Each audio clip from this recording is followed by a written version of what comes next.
Olá, meu sexto ano querido, professor Gustavo aqui. Gente, deixa eu falar pra vocês antes. Tô morrendo de saudade de dar aula, morrendo de saudade de falar com os meus alunos, meus colegas professores, todo mundo, pessoal da escola. Então, vou pedir uma coisa pra vocês: fiquem em casa direitinho, não fiquem saindo pra jogar bola, pra soltar pipa, porque quanto antes a gente resolver isso, antes a gente volta a se encontrar, sabe? Então vamos fazer essa forcinha porque esse período ele é crucial, sabe? A gente está passando por uma situação que está se dificultando, então vamos nos manter seguros, nós e nossas famílias, tá bom? Então vamos agora para o material de geografia para eu explicar os exercícios para vocês. Bom, não sei quanto a vocês, mas eu estou aprendendo muito nesse período de afastamento social. Inclusive aprendi a editar vídeos, eu vou colocar algumas imagens aqui por essa tela enquanto eu vou falando para vocês na hora de editar. Então vamos lá. Primeiro, vou colocar aqui na edição uma imagem da Rosa dos Ventos. Tem uma Rosa dos Ventos linda no material de vocês, né? E aí vocês têm os pontos cardeais, né? Se vocês forem reparar aí logo no centro, vocês têm como se fosse formando uma cruz. Você tem N em cima e S embaixo, norte e sul. E aí você tem ali para a esquerda o O de oeste e para a direita o L de leste. Esses são os pontos cardeais, norte, sul, leste e oeste. Daí, bem no meinho, na esquina entre cada dois pontos cardeais, vocês têm os colaterais. Então, por exemplo, você tem entre N e L, entre norte e leste, você tem o nordeste, NE. Gustavo, por que é NE e não é NL? Porque existe uma outra forma, você pode falar leste ou este, os dois são corretos. Então, aí você bota o NE, como se fosse norte e este, nordeste. Entre o L, né, de leste e o S de sul, você tem o SE, o sudeste, sul e este, o sul e leste. Entre o S e o O, SO, sudoeste. E entre o N e o O, NO, noroeste. E aí na esquina também, entre cada dois, vocês têm os pontos subcolaterais. Essa Rosa dos Ventos ela é super correta. Então se você gosta dessa parte, está com material muito bom aí em mãos, certo? Agora eu vou colocar uma outra imagem aqui na tela, que é a imagem do exercício de vocês. Eu estou fazendo esse gesto para eu ver na hora de editar, tá, gente? Eu não sou doido, não. Quer dizer, talvez eu seja doido. Então vamos lá. Você tem para completar ali com os pontos cardeais e os pontos colaterais. Então, onde é N? É N de quê? Né? A gente acabou de ver. Norte. O S é de quê? Sul. O L é de quê? Leste ou de este, se você quiser dar uma resposta bem completa. E o O de oeste. Agora, os colaterais eu vou deixar vocês fazerem sozinhos. A gente fez o mais fácil juntos, mas o mais difícil vocês são bem espertos e vão conseguir fazer sozinhos sim, tá bom? Em seguida, aqui eu vou colocar uma outra imagem para vocês. Essa imagem também do caderno pedagógico. Tem um aluno nosso, eu acho até que sei quem é esse aluno aí, eu acho que ele é lá da escola, que está desenhado aí. E aí a gente tem norte, sul, leste e oeste, né? O interessante é que lá no leste a gente tem o sol nascendo, né? O sol ele nasce a leste, se põe a oeste, né? E aí se a gente coloca a nossa mão direita para onde o sol está nascendo, automaticamente a gente está de frente para o norte, de costas para o sul, e a nossa mão esquerda está para o oeste. Por isso que ele está assim com os braços estendidos, certo? E aí agora a gente tem os exercícios, né? Porque a gente tem uma paisagem, né? Esse aluno ele está diante de uma paisagem. O que é paisagem? Aqueles elementos que estão no espaço geográfico e a gente consegue perceber com os nossos sentidos, principalmente com a visão. Então, o que ele está vendo ali, né? Atividade número 1. O que ele está vendo na direção oeste? Né, pessoal? Não é difícil, né? É ali, bem embaixo, onde está escrito oeste, a gente vê uma casa, né? Oeste a gente tem uma casinha. E do 2, ele quer saber o que está vendo ao norte, que são os morros, né? Então, moleza é essa. Vamos lá, pro próximo. Agora, em vez de colocar a imagem, eu vou mostrar para vocês nesse meu globinho aqui, ó. Então, vamos supor que ele está aqui de frente para o sol, né? Que essa minha mão aqui é o sol. Então, o sol ele está iluminando essa parte do planeta. Mas nessa outra aqui está escuro, porque não está sendo iluminado. Só que o nosso planeta ele vai fazer esse movimento aqui, ó, um movimento de rotação, onde ele gira em torno do próprio eixo. O que é eixo? Essa linha imaginária que atravessa o nosso planeta aqui, né? Como se o nosso planeta tivesse espetado. Notem uma coisa importante que a gente vai usar daqui a pouco, que o nosso planeta, o eixo dele não é reto, ele é inclinado, tá? Então, o que acontece?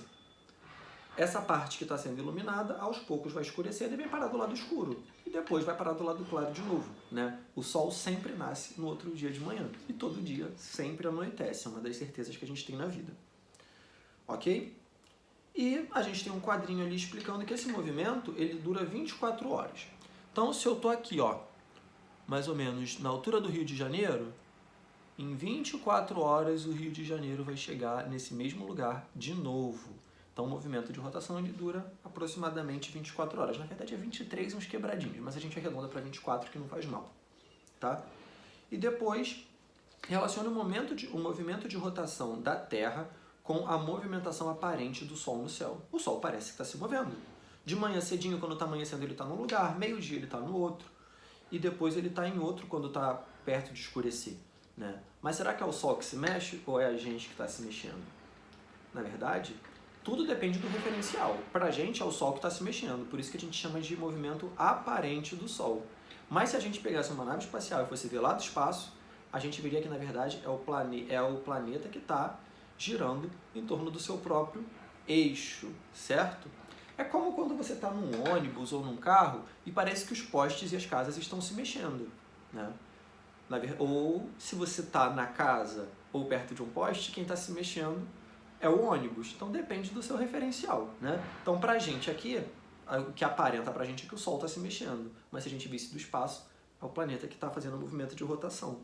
Então a rotação, ela cria na gente essa impressão de que o Sol está se mexendo no céu, enquanto o planeta Terra que está girando em torno do seu eixo e nos causa essa impressão, essa aparência. Certo? Respondi a 2.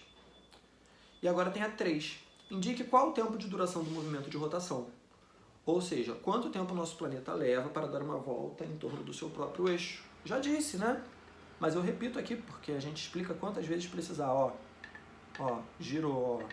Ele leva 24 horas para chegar no mesmo ponto novamente. Então, esse movimento, cada volta completa do planeta em torno do seu próprio eixo, leva 24 horas aproximadamente. Beleza? Vamos lá. Agora a gente tem uma outra imagem, movimento de translação, né? Que é outro movimento, né? Supondo que a minha mão é o Sol, o movimento de translação é o movimento que a Terra faz ao redor do Sol. Esse movimento ele dura mais. E um não para o outro, tá? Enquanto o planeta ele gira em torno do Sol, ele está também girando em torno do seu próprio eixo. Beleza? É o que a gente chama de movimento de translação. E eu vou deixar uma imagem aqui do movimento de translação bem interessante, né, que vai mostrando como as estações do ano mudam ao longo do ano por causa da translação, né? Tá vendo aqui, ó, que nesse momento aqui, o sul do planeta, ele está inclinado em direção ao Sol, porque o eixo do planeta é inclinado. Então, quando chega mais ou menos nesse ponto, a gente vai ter o verão no sul e no norte. Como o norte está inclinado para fora do Sol, o inverno no norte. Se ele chegar nessa posição, nem o norte nem o sul estão inclinados para o Sol. Então são as estações neutras, primavera e outono. Agora, quando ele chega aqui, ó, o norte está voltado para o Sol e o sul está para fora do Sol. Então, verão no norte e inverno no sul. E por aí vai. Aqui as estações neutras mais uma vez. Então, deixar de novo essa imagem aqui para vocês fixarem e perceberem isso. É só vocês notarem como acontece no Natal. Está um calor danado aqui no Brasil, que fica no sul. Enquanto a gente vê algum filme americano, está nevando, porque os Estados Unidos ficam no norte. Tá? Bom, então vamos lá. Exercícios para a gente. Está acabando. 1. Explique como funciona o movimento de translação produzido pela Terra no espaço. É esse. O planeta gira em torno do Sol, né? Então é assim que ele funciona. 2. Indique o tempo de duração do movimento de translação. Em seguida, relacione esse tempo com a contagem que fazemos no nosso calendário. Esse movimento ele dura 365 dias mais 6 horas. Tá bom? e a gente usa para contar os anos. Cada volta completa do planeta ao redor do Sol é 1 ano. Beleza? E 3. Explique a existência de um dia a mais no calendário no mês de fevereiro, de 4 em 4 anos. Em seguida, cite o nome dos anos que possuem 366 dias. Os anos que possuem 366 dias são os anos bissextos. B-I-S-S-E-X-T-O-S. Anos bissextos. Certo? E Gustavo, por quê? Né? Por quê? Como é que se explica essa existência? O planeta, na verdade, ele leva 365 dias e 6 horas para dar uma volta completa ao redor do Sol e chegar no mesmo ponto. Só que a gente não espera 365 dias e 6 horas para comemorar o Ano Novo. A gente espera só 365 dias. Então o que acontece? O planeta ele ainda não completou. A gente comemora o Ano Novo antes do tempo. Então é como se ele saiu daqui, ele está aqui, ó, ele saiu daqui, ele fez isso aqui, ó, e antes dele chegar naquele ponto inicial, que seria aqui, a gente já comemorou. Então a gente engoliu 6 horas. E aí ele vai começar de novo. E aí esse atraso ele vai se acumulando ao longo dos anos. Então cada vez a gente teria um atraso maior. E aí para evitar isso, o que a gente faz? A gente espera o primeiro ano, que são 6 horas. O segundo, mais 6, dá 12. O terceiro, mais 6, 18. O quarto, mais 6, 24 horas. Opa, mais um dia. Então para evitar esse atraso, a gente pega esse dia inteiro, que levou 4 anos para acumular, a gente pega esse dia inteiro e coloca no mês de fevereiro.